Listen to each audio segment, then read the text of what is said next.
I don't have any clue why I started, in business so early. I have no clue about the reason.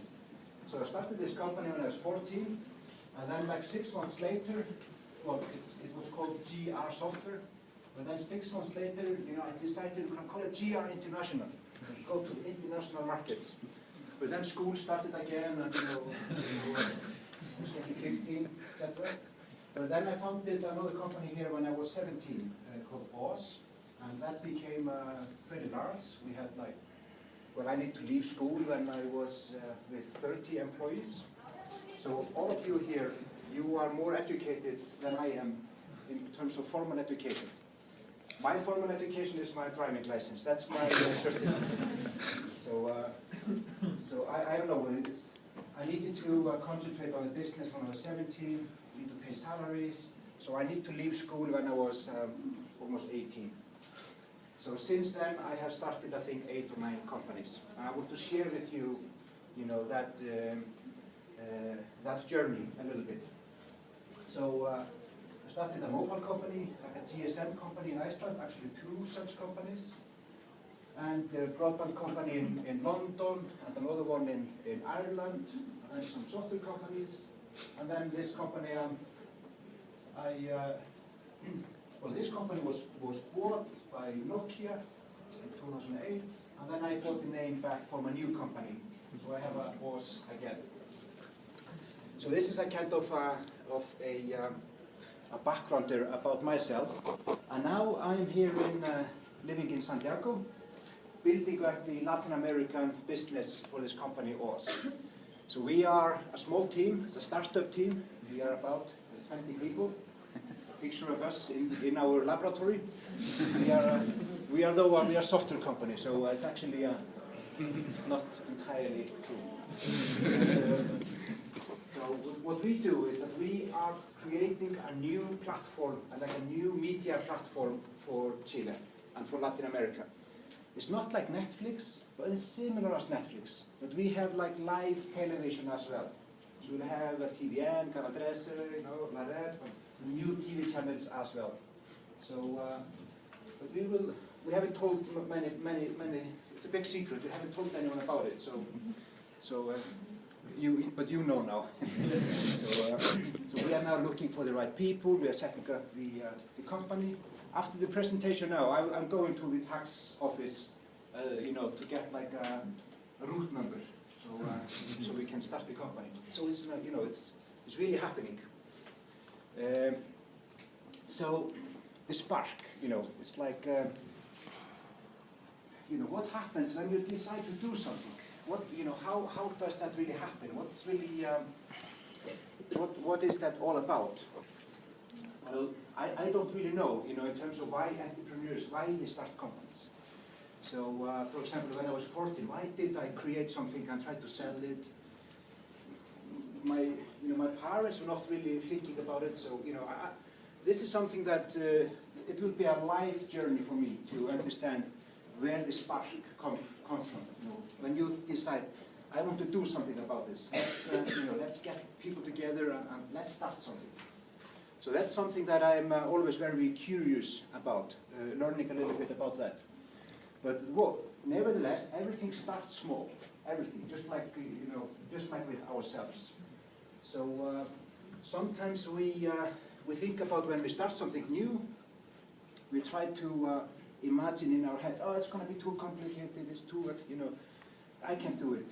So possibly this is because that when we go to school, we always learn about what is difficult, So I kind of, as I started on this journey very early on, no one had told me, and no one can teach me about all the difficulties. Imagine one thing, if you would all go to school for 4 years to learn about getting married and learning about marriage, how many people do you think would get married afterwards? So worried about all the fights you can get into, who is going to do the dishes on Fridays, all this stuff, go to study that. So I didn't learn about all the dangers, you know what I mean? I didn't learn about it. So I just faced it when it came. But it was just like, one small project at a time. And what I soon learned is that with the right people on board, working with the right people, you can tackle anything. You know, we can do everything it takes. So most things starts quite small. And in my business, in software, this is this is an email that was sent in August '91. Are we going to be up here, or just as a very good students here in the middle? So this is a kind of philosophical questions about, you know, from where we take our learning. So when we leave school, then learning really starts seriously. So what we started in Iceland was was like a new movement, because we needed to learn. We needed to learn what happened. So we started something that's called the Ministry of Ideas. It's not a formal ministry, but it was like a grassroots ministry. The big question we wanted to ask ourselves is this, you know, form of leaderships. We learn about leadership. You know, it's like a typical learning, you know, from our, you know, MBA studies, etc. It's always about the leadership. So we had few leaders in Iceland, few politicians that decided on behalf of the nation what to do. And what happened, the system collapsed. So we start to ask about this format of leadership. So what we decided to do was, a few of us, we started only about 9 members. We decided to do something ourselves. It didn't have to cost anything. So we created from the grassroots, just volunteers, we created what we called a National Assembly for Iceland. And this was a fairly big event. I'll show you here somewhere. The organization of this.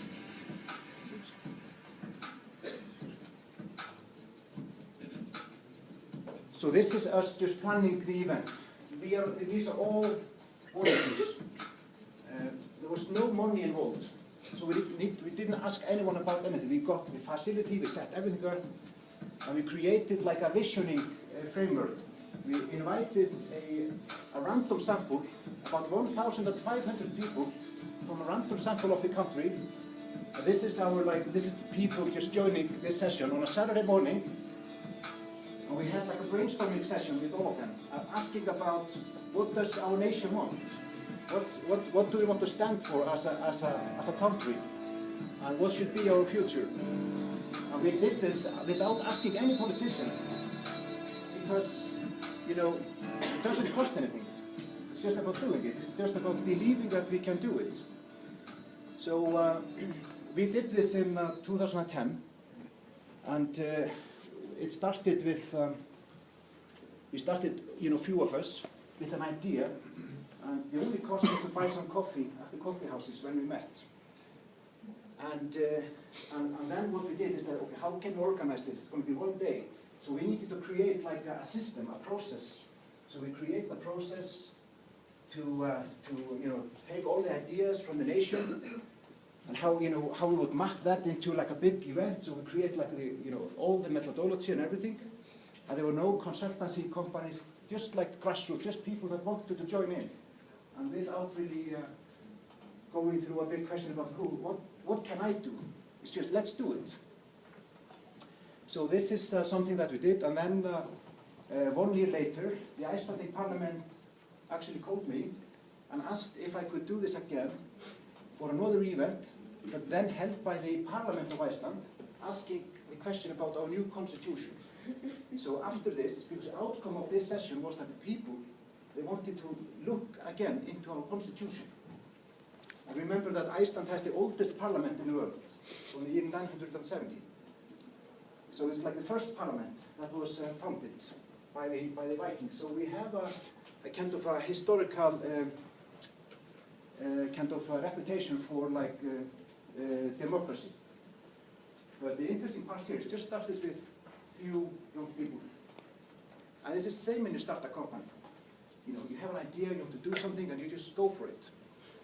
But then we all question about, okay, if we have a vision and we want to stand for something, it can be kind of complicated. Just one example here. When we ask ourselves, when we as mankind, when we went to the moon for the first time, how did we manage to get there? It's a quite, there's like the year 1960 something, and we had this question, we want to go to the moon. It's very complicated, a lot of factors that needs to be there. But it starts with a strong vision, and it has to be very simple. And in this example, I want you to think about, is that the vision was outlined in a very, very powerful speech when Kennedy said that, it was like in March 1961, that I believe that this nation should commit itself, achieving the goal before this decade is out, of landing a man on the moon and returning him safely to Earth. So go to the moon and safely back to Earth. People understand this. And the good part with this is that it's not only that people understand this, it's also good for people working at NASA.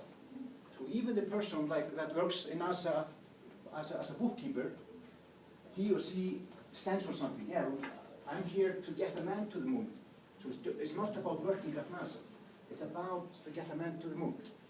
So something that people, kind of understand. But what happened then?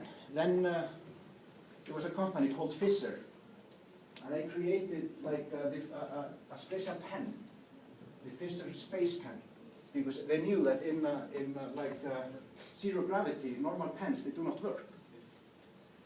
So they spent a million just to create a pen, one company. And then there was another company doing something else. Everybody was trying to get a man to the moon, even with the right pen. But there was a big competition. The Russians, they want to go to the moon as well. But what did they do about the pen? Well, they just went with a pencil. So this is actually one example that if you have a vision, to stand for something, it's very different than doing one product. It's like there are so many different ways to achieve the vision. You know what I mean? You need to stand for something. You need to have it like in a very human language what you want to do. So so this is just some reminders about this guy Thomas Edison learned a lot about him. But his basically teacher felt this guy was too stupid to learn anything. So he didn't really last long in school for 3 months, wasn't it? This is the innovator of the light bulb and tons of stuff. So the important with this guy is that he said that because he failed so many times, he needed to make how many 2,000 experiments to get the light bulb working. So it's about being okay to fail. You know what I mean? Do you have this WD-40? Some of you know what this is? The reason why it's called WD-40 is that it's formula number 40. All the others, they failed. You need to continue, even though you fail 1, 2 times, 3 times, because you are building up your company. This period of time is sometimes discussed as like the valley of death, because this is where most people give up. But this is the most important time.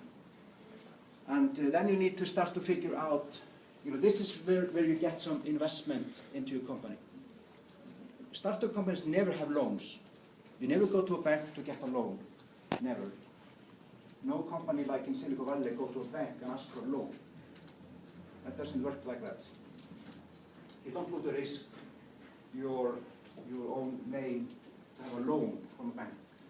You get investors, and they will own a piece of the company, maybe 20 to 30% in the beginning. And that's great because they are helping you out. They become a partner. They help you to finance the valley of death journey. This part here. So these are like the so-called angels, the angel investors, friends, family, and fools. That you convince that you want to, please invest, $10,000 in my company. It's going to be great. Yes. And then there are seed investors.